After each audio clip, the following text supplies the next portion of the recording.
Hi, Kathy Vick, deeply awake.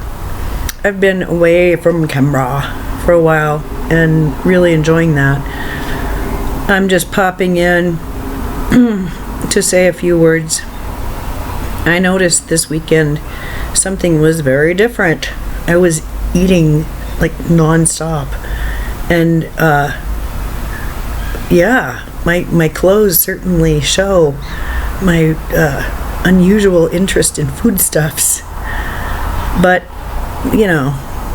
there was some solar flaring going on and some stuff going on that, wowie zowie, Batman. I was talking to my friend this morning via Skype, and it was very helpful. I was, of course, feeling like I was the only one. It's funny how a person gets into that, even when I know I'm not, but still. And sure enough, I'm not the only one. This certain sense of WTH that's going around, I think I have a more acute case of it, just because I do. But yeah,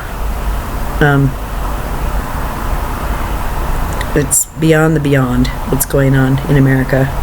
And what really bothers me the most is how Americans as a group are just choosing to rearrange the chairs of the Titanic. And really enjoying that. They're really, really good at that. So, and I don't know. I just got done reading a post from a friend of mine who is transitioning, and she talked about how emotions are like what really creates reality.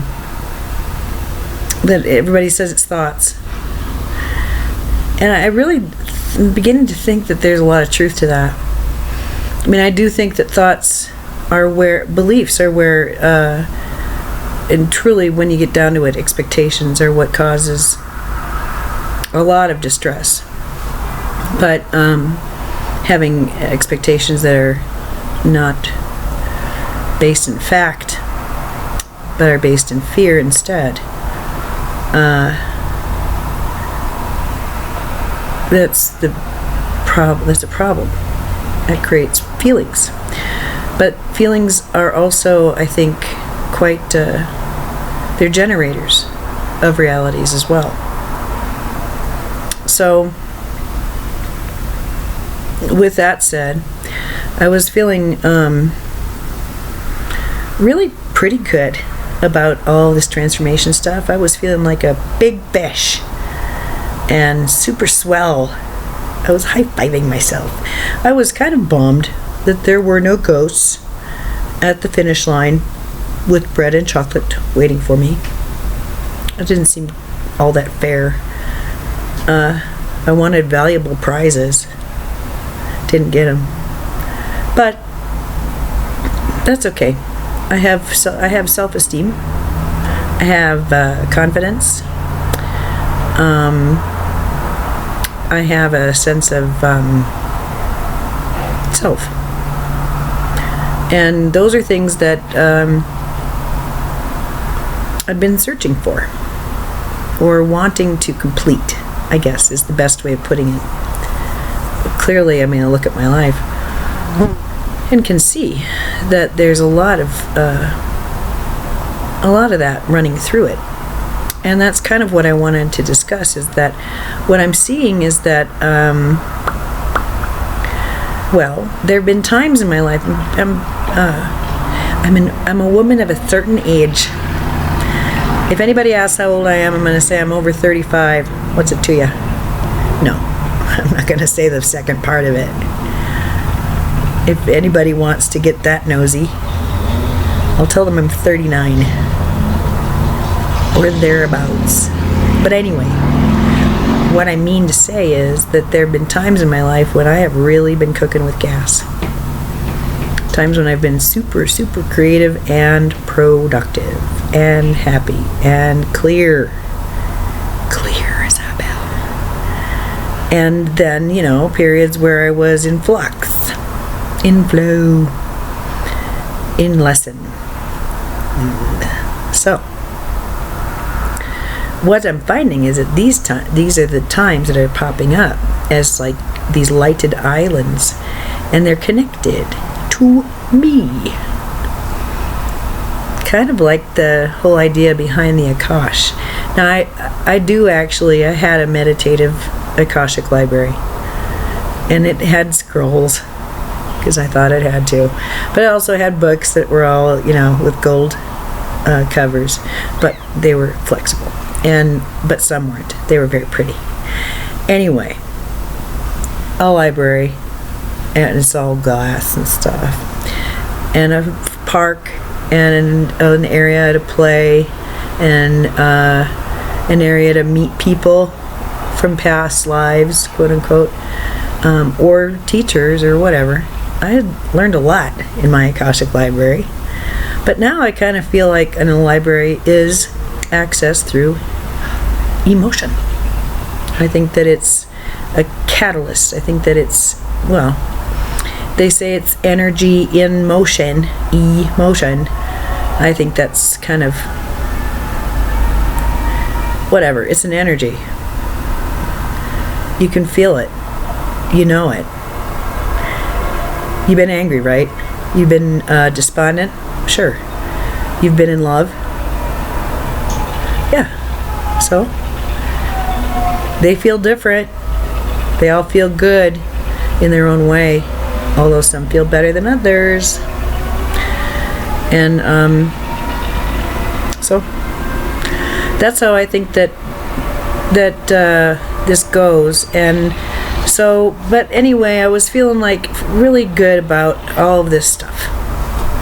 And then it was like, okay, you want some contrast then? Clearly, you're ready. Here you go.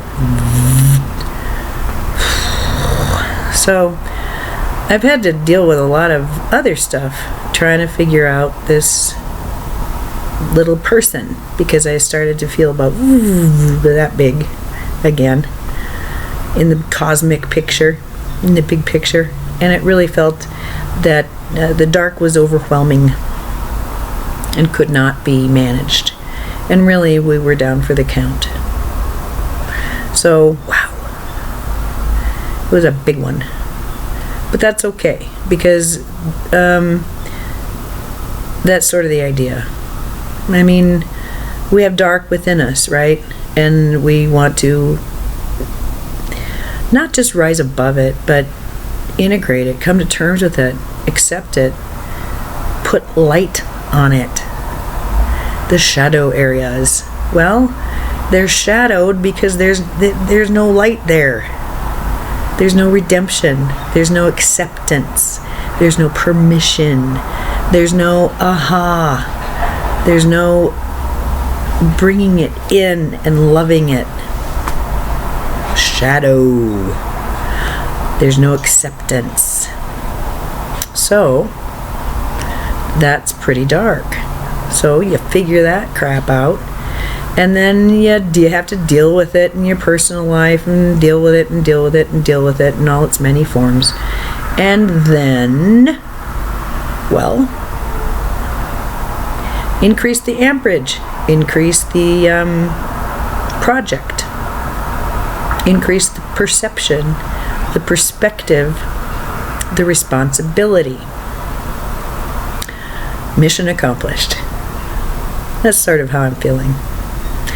So, I guess this is sort of a completion of the phone call I had, because I really felt like, it still kind of felt like we both walked away going, well, shit. Just shit.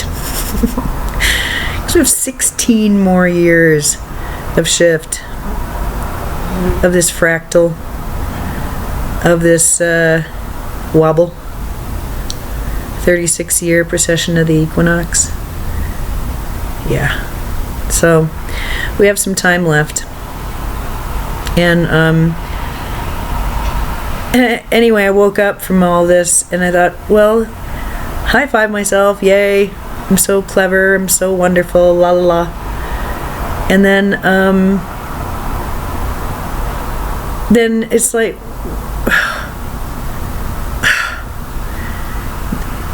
I woke up for this.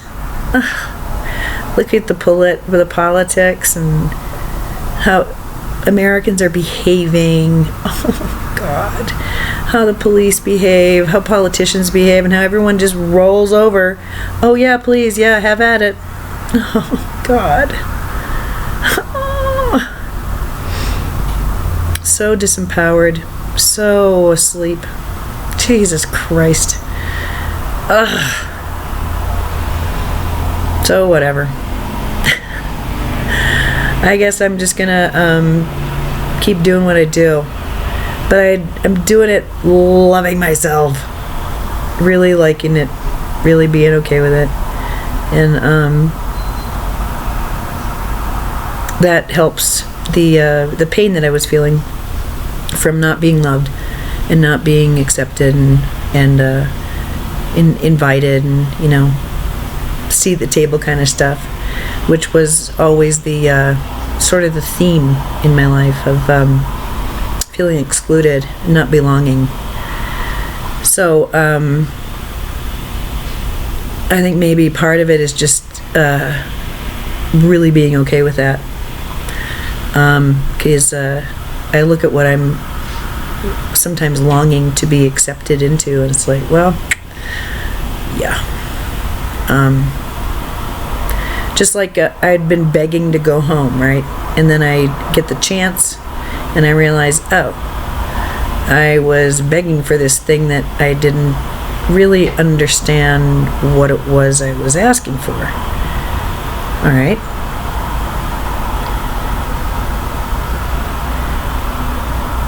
See it more plainly, and then you can make a better decision, right? So it's kind of how I'm feeling about a lot of things, and frustrated that others don't, but hey, so it makes it a horse race, so it makes it a free will planet, I guess, and makes me on the tip of the spear, perhaps, a little bit. So the message this morning was to just be make sure that you wake up every morning happy and you go to sleep every night happy. Make sure that you're doing things that create a sense of joy as often as possible. Comfort yourself, love yourself, be good to yourself, be good to the ones who are in your life, and love them, show them your love, and be grateful and peaceful. And from there, well, okay. And it's really the same message as 2 weeks ago, but I felt so much different this last few days. I don't know about you, but because Melissa was going through pretty much the very same thing I was, I figured, okay, well, I'm gonna interrupt my CPR training. It's online. I can do it at home. Woo! And do a little love letter. Why not? Now I'll go back to being a productive citizen. And yeah, I'm wishing each of you happiness and joy today, and a sense of peace, inner peace. Namaste.